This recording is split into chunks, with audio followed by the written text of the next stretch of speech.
Assalamualaikum warahmatullahi wabarakatuh Bapak Ibu. Karena begitu banyaknya permintaan terkait dengan tutorial pengelolaan kinerja atau perencanaan pengelolaan kinerja di periode 2 ini Bapak Ibu, maka berikut saya berikan tutorialnya yang insya Allah akan mempermudah Ibu Bapak dalam melakukan perencanaan. Bapak Ibu, kita sudah sangat familiar dengan dashboard ini. Silahkan klik pengelolaan kinerja. Nah, Bapak Ibu, yang perlu kita perhatikan yang pertama adalah bahwa saat ini kita masih berada di periode Januari-Juni kalau Bapak Ibu belum melakukan perubahan. Nah, apa yang harus dilakukan di periode ini, yaitu Januari dan Juni? Bapak Ibu harus mendownload hasil kinerja Bapak Ibu di periode 1. Caranya bagaimana? Klik guru, kemudian sebagai pegawai, kemudian di sini ada cek dokumen Bapak Ibu, klik saja cek dokumen. Kemudian cetak Bapak Ibu. Nah, ini dilihat dulu Bapak Ibu hasilnya seperti ini. Tapi insya Allah karena ini sudah jadi maka tidak bisa diubah Bapak Ibu. Oke, periodenya Januari 30 Juni. Lakukan cetak Bapak Ibu. Kemudian simpan PDF Bapak Ibu. Pastikan di sini simpan PDF ya. Oke, kalau di sini misalnya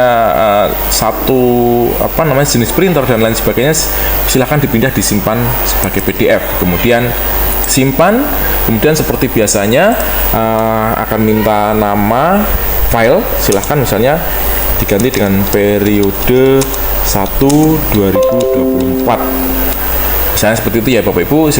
Kemudian silahkan di save.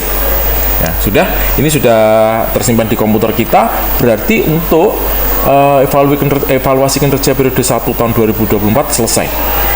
Nah, kemudian kita kembali Bapak Ibu di sini, silahkan klik di sini. Nah, Bapak Ibu ingat, saat ini kita masih di periode Januari Juni, itu yang merupakan periode 1.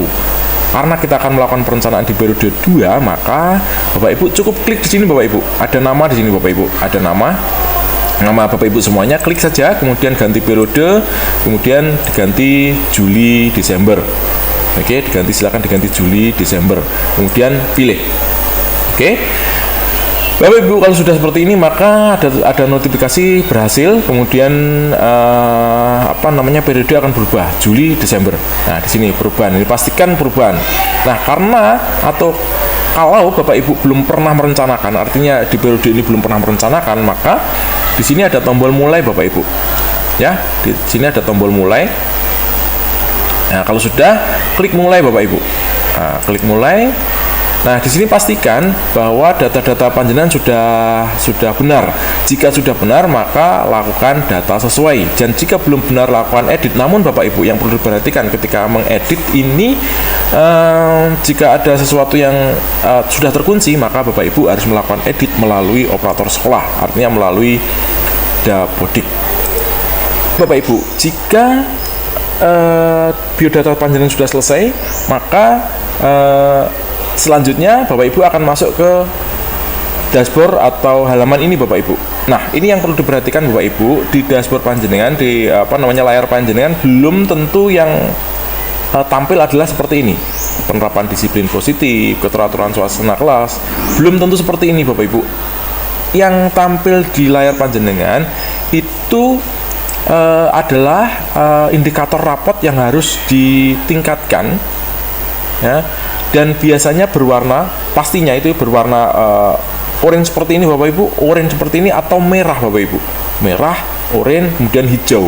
Nah, untuk yang hijau, saya scroll ke bawah ya, ya untuk yang hijau ini mungkin tidak perlu dikerjakan lagi Bapak Ibu, karena raport pendidikan di indikator ini sudah baik. Bapak Ibu semuanya mohon nanti konsentrasinya di dimensi prioritas yang masih berwarna pink ini atau berwarna merah.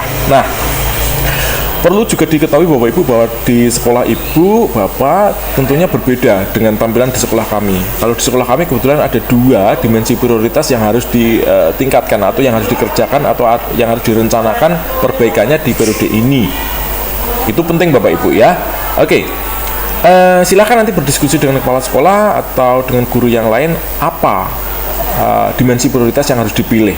Kalau kebetulan saya mencoba untuk milih ini ya Ibu ya, penerapan disiplin positif. Klik, pastikan dia berubah menjadi biru, kemudian di sini aktif ke pengembangan kompetensi. Silahkan diklik Bapak Ibu. Nah, Bapak Ibu, kita akan mereview atau mengingat lagi Bapak Ibu, tahun kemarin, periode kemarin kita sudah melakukan perencanaan yang hampir sama seperti ini. Bukan hampir sama ya, sama seperti ini Bapak Ibu.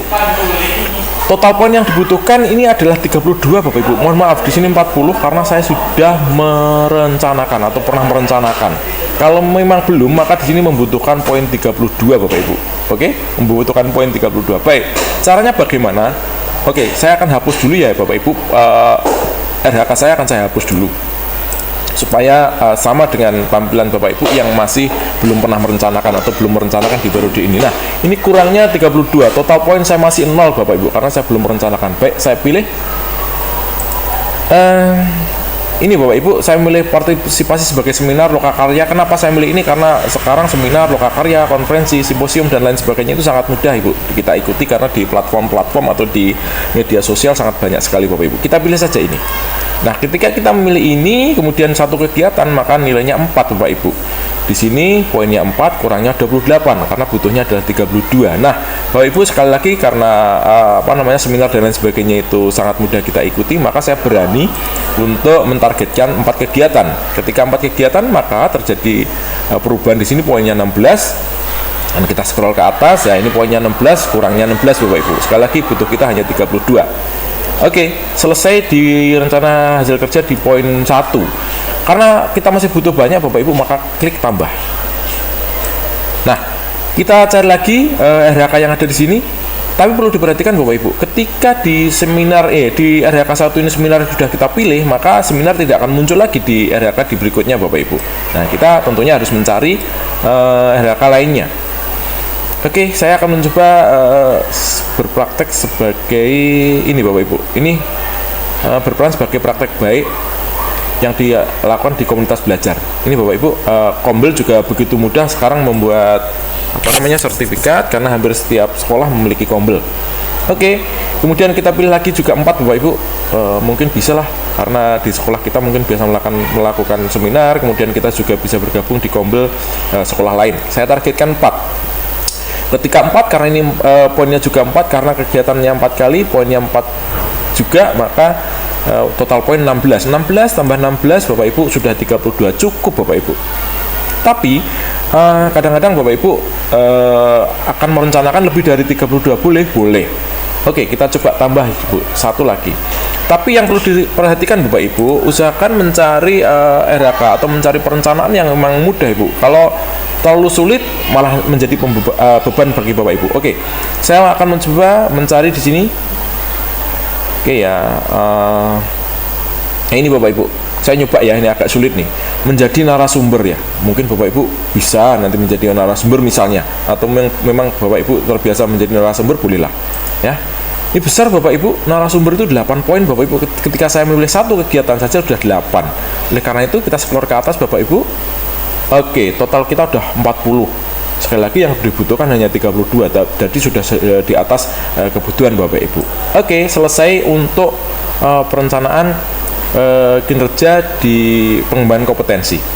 Oke Bapak Ibu, kalau sudah cukup, diperkirakan cukup, ini sudah 40, maka kita menuju ke dashboard atau tampilan berikutnya, yaitu ke tugas tambahan. Nah Bapak Ibu, tugas tambahan ini juga ya silahkan dipilih sesuai dengan tugas tambahan Bapak Ibu.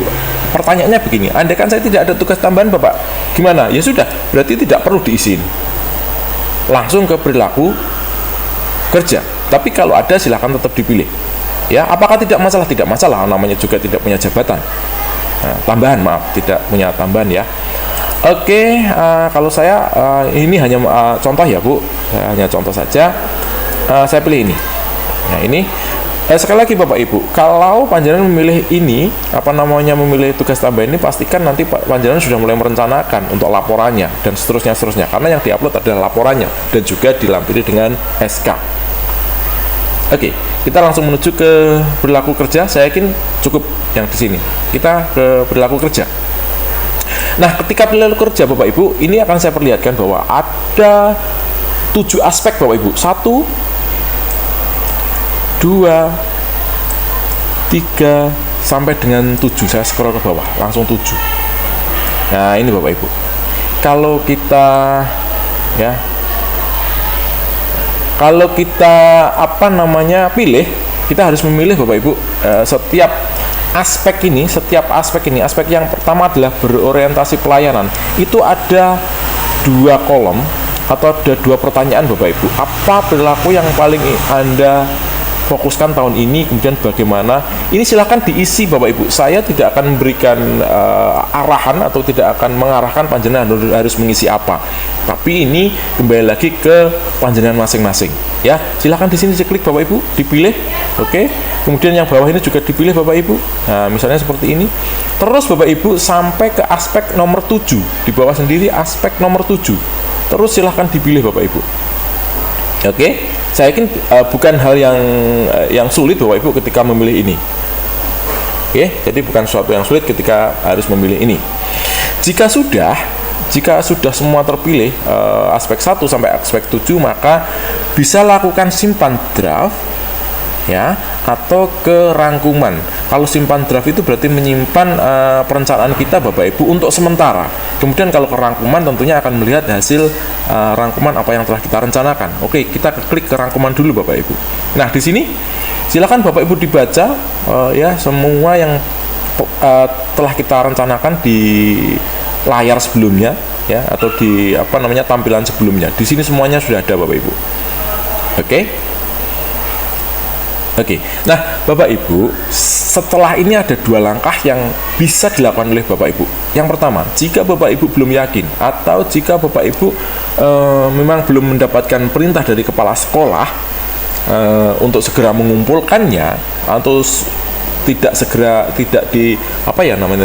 diperintahkan untuk mengajukan, maka lakukan ubah dulu Bapak Ibu. Lakukan ubah. Loh, kok diubah Pak? Iya, ini hanya tujuannya nanti untuk menyimpan draft. Ubah kemudian simpan draft. Kenapa kok disimpan draft? Karena mungkin kita akan merencanakan mungkin akan ada perubahan atau mungkin akan melakukan perencanaan selanjutnya nanti setelah mendapatkan informasi dari kepala sekolah atau setelah berkolaborasi dengan teman yang lainnya. Oke, jika itu memang masih mau dirubah. Kalau tidak, kalau Bapak Ibu sudah yakin, maka klik lanjut ajukan. Oke, kalau sudah klik lanjut ajukan, maka RHK kita sudah masuk ke akunnya Bapak atau Ibu kepala sekolah. Apakah bisa diubah Pak? Kalau sudah masuk ke akun Bapak Ibu kepala sekolah tahun lalu, periode lalu bisa. Tapi periode ini semuanya belum tahu. Ya, oleh karena itu kalau menurut saya lakukan simpan draft dulu atau klik ubah ini untuk disimpan draft dulu sambil kita mencari informasi Bapak Ibu. Ya. Oke, kalau saya coba untuk klik ubah ya. Nah, ketika ubah maka dia akan simpan draft Bapak Ibu. Kembali ke dashboard awal ya, kemudian simpan draft. Nah, ini akan kembali seperti ini Bapak Ibu. Loh, Pak, nanti hilang tidak? Silahkan nanti diklik lanjutkan rencana kinerja. Nah, ini semua masih ada Bapak Ibu, masih lengkap. Silahkan coba dicek. Nah, ini Bapak Ibu, hasil isian tadi saya masih ada. Oke, keperilaku terus seperti ini. Kalau memang sudah siap dan sudah diperintahkan untuk dikumpulkan atau memang Bapak Ibu sudah yakin, silahkan diklik lanjut ajukan. Selesai Bapak Ibu, selesai. Tinggal kita menunggu approve atau persetujuan kepala sekolah. Kemudian nanti kita akan melanjutkan ke perencanaan berikutnya, supervisi, observasi dan lain sebagainya. Begitu Bapak Ibu untuk tutorial kegiatan atau perencanaan RHK di periode 2 tahun 2024. Tetap semangat Bapak Ibu. Assalamualaikum warahmatullahi wabarakatuh.